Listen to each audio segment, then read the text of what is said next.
He taught the people rather than the texts. A greater move from the intellect to the heart, a greater transformation of impulsive emotions. I welcomed those changes. I was not a happy person before I began. Judith, thank you so much for volunteering to do this podcast with us for Chung Huong Institute. And It's my pleasure. I'm so delighted to be invited. Thank you so much, Suchandra. Thank you, Judith. Judith, can you just give a brief introduction about who you are and your background? Yes. I'm a retired faculty member from Naropa University.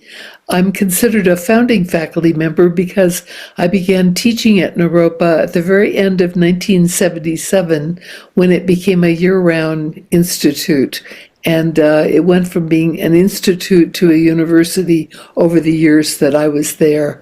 So I taught at Naropa for about 45 years before I retired, and I'm still teaching a little bit, one course a year these days, and doing other projects with the university. So I taught in the what started out to be a Buddhist studies program, then it became a religious studies program, and then it became a world wisdom traditions program. So our department went through a lot of evolution over the many years that I was there. Before I came to Naropa, I was a practicing Buddhist, started out as a Zen practitioner. Back in 1971, I met Suzuki Roshi, who was at that point quite ill and did not live long after that. So I met him right at the end of his life, but he made such an impact on me, and I practiced in his community for the first years of my practice, doing sesshin and doing work programs, working in the lettuce fields in Marin County, and was so moved by what I learned from my Zen practice and appreciated enormously having a good foundation in Zen practice. And at that time in my life, I also was working on a Ph.D. in Buddhist studies and was studying Buddhist texts at University of British Columbia. But I had a kind of split life. My study over here, where we were not allowed to ever talk about practice or admit we were practitioners. And on the other side, in the Zendo and in the lettuce fields, we weren't allowed to talk about our studies. So I had a kind of split existence. I have this memory of being in the lettuce fields, hoeing weeds at Zen Center, and other people who heard that I was in a PhD program in Buddhist studies would come up to me and say, "Have you read the Lankavatara Sutra?" And when I was in the graduate program and we would be reading a text, they would say, "I hear you studied with Suzuki Roshi." So, so I wondered if there was any way to bridge that gap between those two things. So when I met Chögyam Trungpa Rinpoche in 1974, the very first summer of the launch of Naropa Institute, I was just completely delighted and shocked that practice and study are brought together in the Tibetan tradition. And the emphasis on study and practice and how they go together was a complete revelation to me. I was so delighted with that because I had this kind of nerdy side that loved Buddhist texts and Buddhist history and Sanskrit and Pali language, and I was studying Tibetan language as well. And on the other hand, the practice traditions.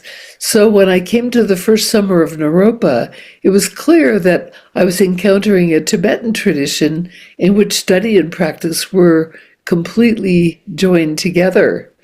And this was it was a whole new world for me. I thought I only had the choice to split practice and study. So I was very struck by that. I was also very struck by Chögyam Trungpa Rinpoche, what a remarkable teacher he was.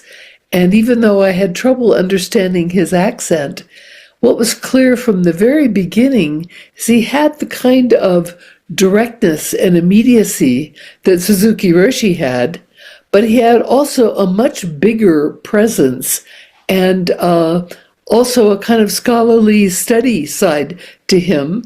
So when I met him, I thought, this is really remarkable. And Suzuki Roshi at that point had been dead about 3 years. So I felt that maybe I need to take Chögyam Trungpa as my teacher, although I only had just met him and I wasn't sure. So anyway, that's a short version of my background. And that initial meeting with Rinpoche and eventually becoming his accepting me as a student carried me through my many years of teaching at Naropa. Amazing, Judith. Thank you. Can you talk a little bit about the process of being Chögyam Trungpa Rinpoche's disciple? How did you become his student, and what was that like? Yes, so shortly after being at the first summer of Naropa, I asked to become his student, and I started a small Dharma study group in my home in Bellingham, Washington.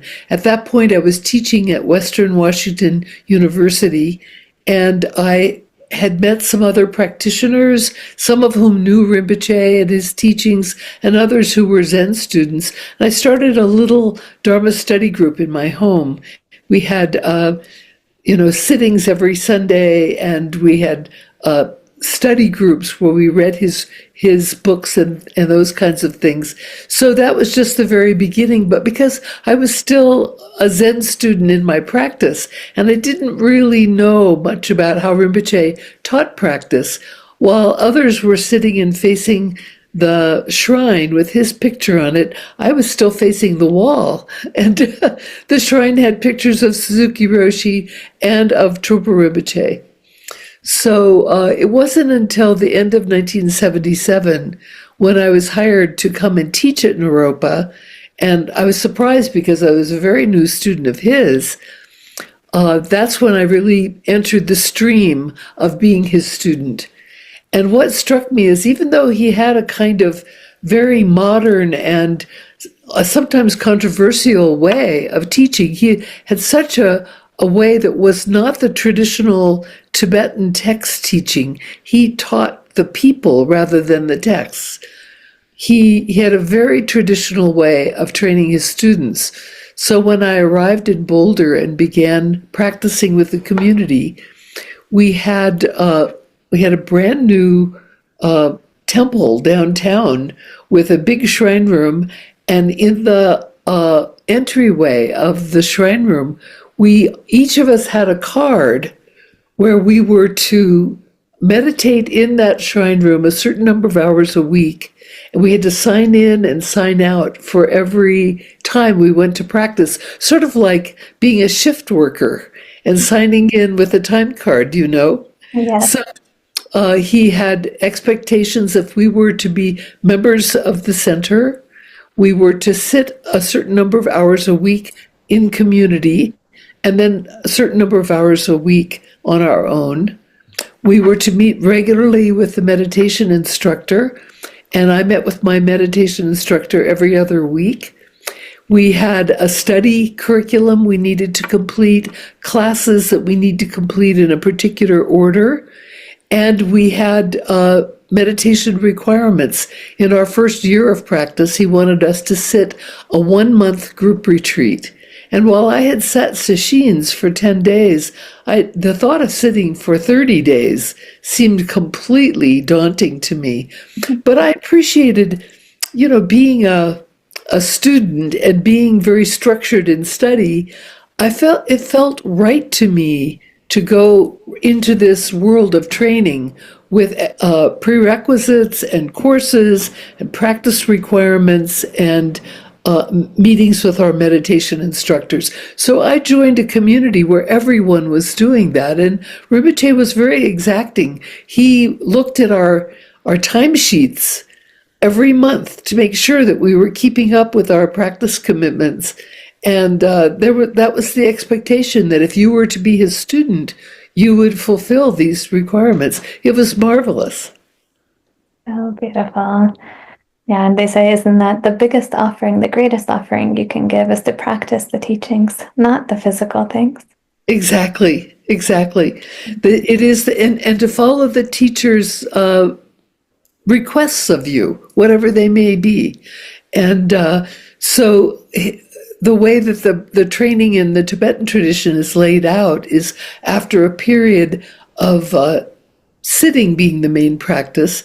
Then we had the opportunity to attend a 3-month seminary and receive further teachings, and then to begin the foundation practices of prostrations and a purification mantra and mandala offerings and guru yoga, a very demanding set of practices that are, roughly 2 hours a day for at least 2 to 3 years, including retreats, solitary retreats, and very, very traditional, very demanding, just powerfully transformative practices.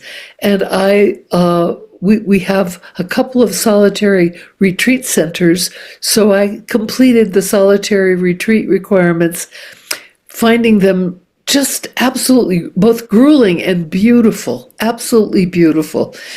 Going on a 2-week prostration retreat, it's a demanding curriculum to complete, but absolutely transformative. I feel so grateful to have had the very traditional style training that Rinpoche laid out. Yes, it's so rare nowadays. Are you willing to share with me, what was your transformation like? Judith before training, Judith after training.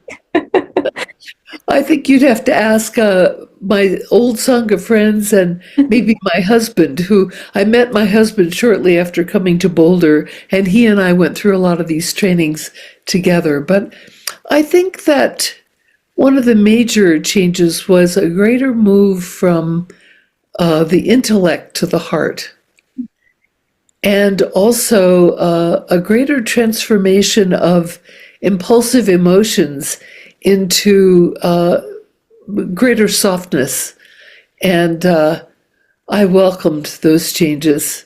I was not a happy person before I began these intensive practices.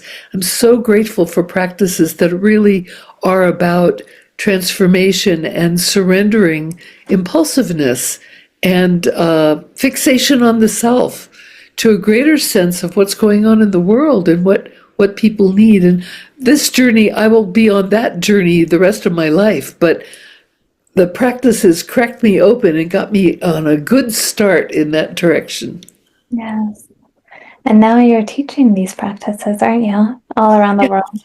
Yes, I am teaching these practices all around the world, and feel extremely fortunate to be given the sincere responsibility of sharing these practices with others.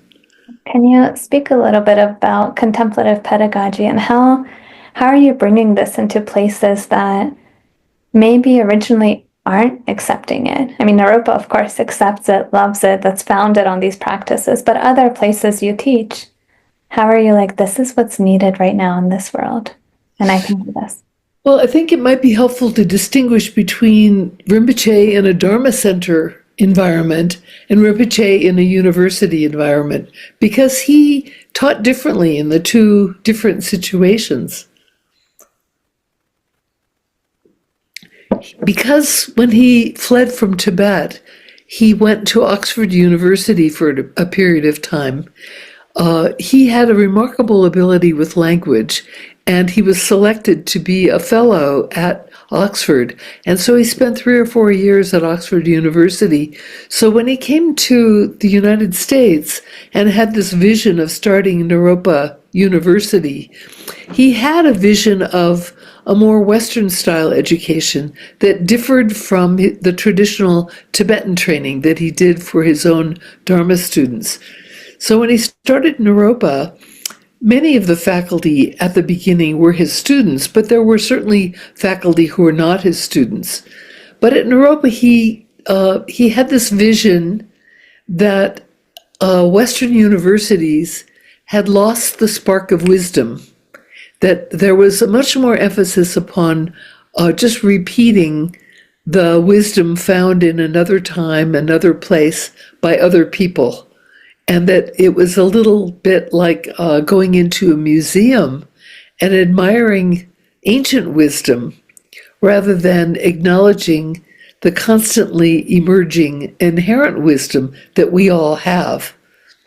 And so Rinpoche, even in the very opening of Naropa Institute in 1974, he gave a talk about his vision about trying to relight the pilot light of American higher education, infusing American higher education with the sense that wisdom is within our own experience.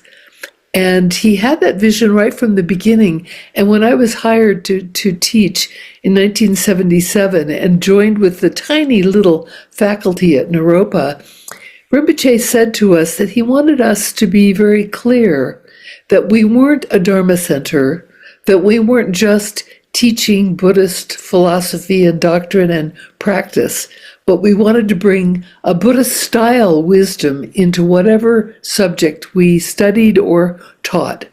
And that Buddhist-style wisdom is the wisdom born within, the wisdom of this very moment.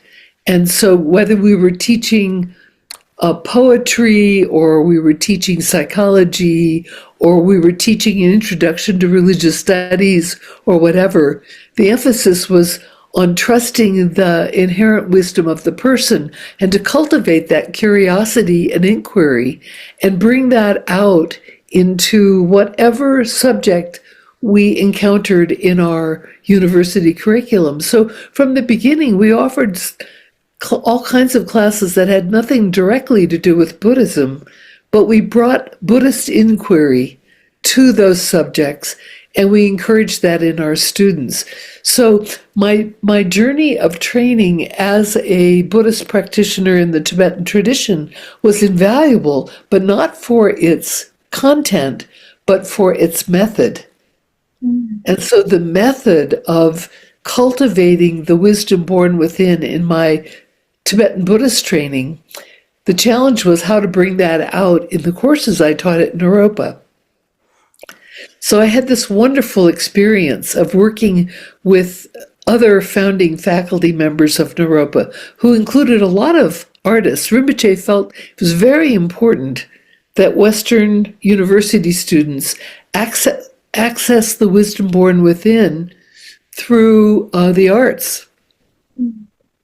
And he emphasized that students, and he knew that we would have many students coming to Naropa who weren't coming to be Buddhist, but to benefit from Buddhist meditation and to bring that kind of inquiry into whatever they studied. I remember one of the first things he told me when we were hiring faculty, said, it's really important that we don't lay our trip on anyone, that the people we hire, we respect their traditions and their training, and that we engage with them from the point of view of our own Buddhist training, but we're not laying Buddhism on other people. So this was radical. You know, other Tibetan Buddhist teachers don't speak that way, and they don't have that particular perspective about Western education. But those years at Oxford really awakened in Rinpoche some kind of curiosity about how to bring Buddhist pedagogy into any subject, any approach. So that's what we tried to do. And he didn't tell us exactly how to do that. So I got together with other faculty and we began to, I remember one faculty member, Barbara Dilley, who later served as the president of Naropa. She was a modern dancer from New York. And we got together and we co-taught a course on working with sense perceptions, and it included movement. And we said to each other, we have no idea what Rinpoche means about bringing Buddhist pedagogy into whatever it is we're studying. So I brought traditional Buddhist teachings about the sense perceptions, and she brought her modern dance teachings about the sense perceptions, and we had conversations and led practice together with students who just had a ball being part of the emergence of new courses and new methods together. So we did a lot of that kind of workshopping of things, like looking at emotions, taking painful emotions, and how do we understand them through inquiry, and try to understand what makes them painful and why we would want to transform them through meditation practice. That was how we worked with the psychologists. So it was a radical approach. It was really, really remarkable. Amazing. Yeah, I love that there was no indoctrination. And Right. For us, with Chung Huong Institute, it's the same. No matter what religion a person is raised, no boundaries on anything, gender, even traditions. Even we're in the Mahayana tradition. We want all traditions come, work Yes. together, study together, learn together, grow together, and transform together. That's beautiful. And that was the vision of Nalanda University in ancient India. Yeah. Nalanda had the same approach. People of many different religious traditions came together with this spirit of inquiry, and it created something brand new, not a monastic university, but a university that you could say is like liberal arts university. Yes, exactly. Yes, that's what our aim here is, and with science, so that Western world can benefit. That's wonderful, wonderful. So Judith, with kind of contemplative education or Buddhist pedagogy, what do you think, like, we need to do, you, me, everyone, kind of in this work need to do to benefit modern society now more than ever? Like, what does modern society need now to thrive? How do we do this? Well, that's a big question, but I think the first thing is to give up trying to make other people see things the way we see them, and to be open to the diversity of perspectives and views that people may have. But the other part is inquiry. I think inquiry is radical, and it brings enormous mutual transformation. Being curious about the world, asking questions, being open to growth and learning. And I see that.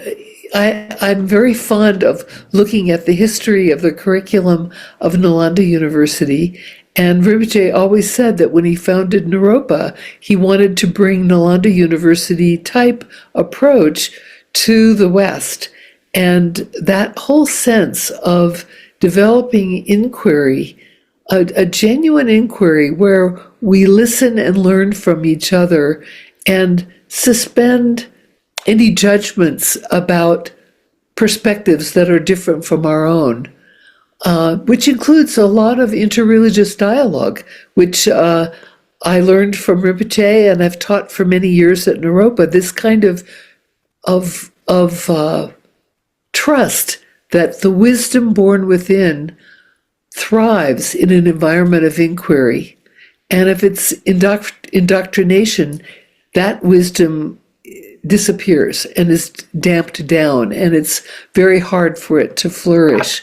So I think that's what Rinpoche planted at Naropa. He wanted to bring together very diverse people. I mean, beatnik poets. I taught courses at Naropa with beatnik poets, and I learned so much. I felt so much appreciation of that kind of connection.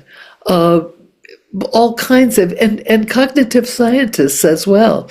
So we've done a lot of science things at Naropa, and being curious about what is mind and what are emotions and what is experience, what are sense perceptions, how do we actually experience our world, what kind of theories do we have about the world that are merely constructs of some kind of ego-centered approach versus the way it really is, and being curious about that. That's really, the Buddha emphasized that from the very beginning. And that's been the key to Buddhist education from the beginning. So I think that's something that we could all benefit from in our institute's work. Yeah, beautiful. Judith, how do you work with negative emotion or painful feelings? I think what I've learned most from Rinpoche is that when we begin to feel painful emotions, and these days anger is the one that's so much around in the public square, and I've been teaching programs recently on working with anger. The thing that I feel like I learned most from Rinpoche is that we tend to fall into one extreme or another. Either when we feel some kind of anger arise, we either act on it impulsively and do things that we regret and that can cause harm to ourselves and others, or on the other extreme, we suppress or repress those emotions, stuff them down, and they can often become depression and really have a deleterious effect also on ourselves and others. Rinpoche emphasized learning to feel an emotion completely and to not act on it, but feel it, not stuff it, but feel it, and feel how it's painful. Also feel how it changes, and changes often to other emotions as well, and to let the wisdom within emotions bloom, because there may be something in the anger that is really compassion of some kind. It may be some kind of curiosity and inquiry. It could be wisdom itself. But if we just act impulsively on emotion, it will cause incredible harm. And if we stuff it, it will also cause harm. And it's possible for anger to naturally transform into a very committed compassion if we can just stay with the feeling all the way through and let it transform. It requires a lot of discipline, a lot of trust, and a lot of knowing ourselves really well and others, because you see how right now anger is epidemic in the public square. Would you be willing to lead us through maybe 5 or 7 minutes of practice within that? Yes, I would love to. And I'd love to lead a little meditation on anger. Yes, please. And it's auspicious that we are ending talking about anger. This is a practice called compassionate abiding, and it was developed by my dear friend Pema Chodron as a way to work specifically with anger.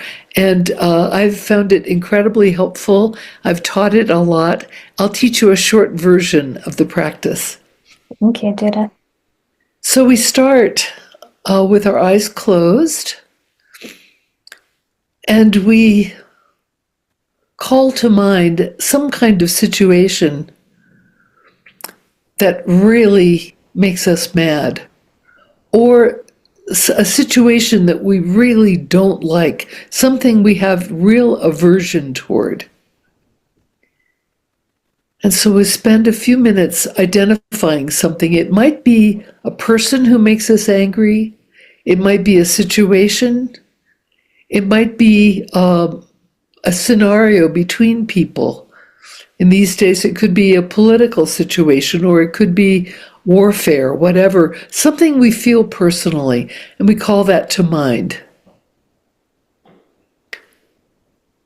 And as we do so, we allow ourselves to even visualize in front of us the face of someone who makes us angry, or a scenario, a scene from the news, or something we've witnessed ourselves, injustice, harshness, violence, discrimination, whatever it may be. We call this vividly to mind.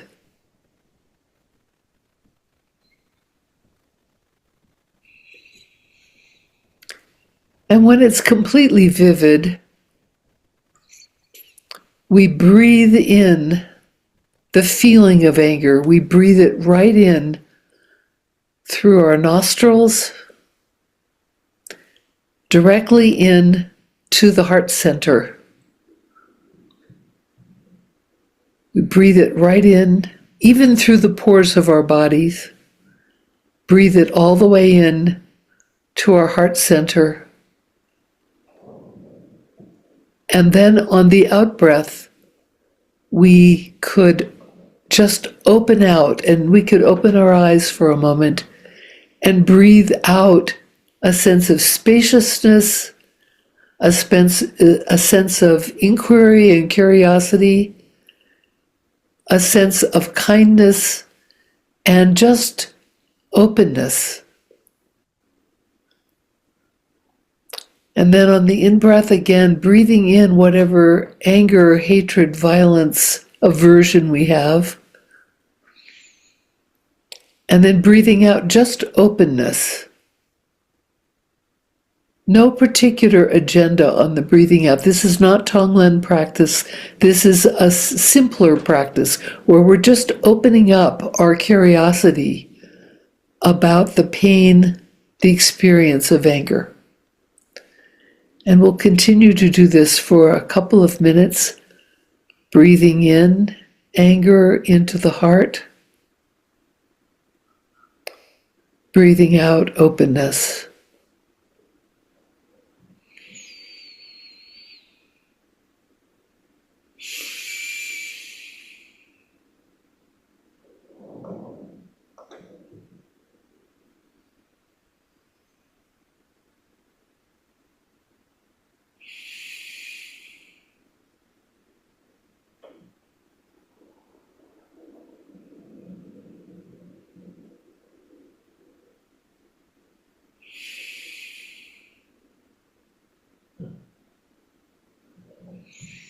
And just one more breath in, and then breathing out openness, curiosity,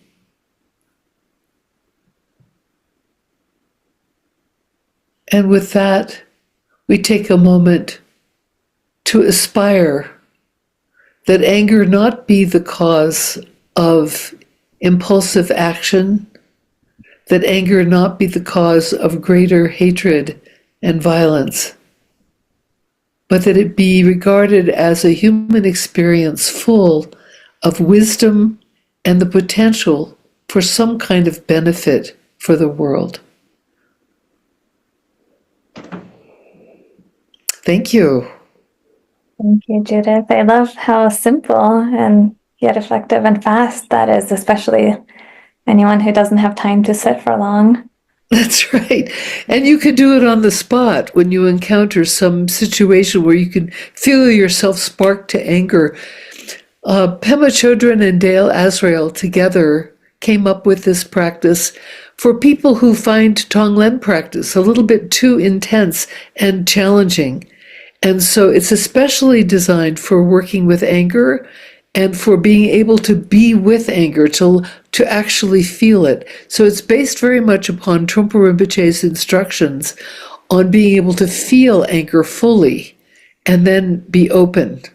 So it's quite simple and quite effective. I've taught it in a lot of different environments these days in these rough political times, and people have found that it's a way that they can learn to be more straightforward with anger rather than the two extremes that I described. It sounds like if a person is face to face with the situation, because they inhale, close the eyes, and at the exhale, the eyes are opening.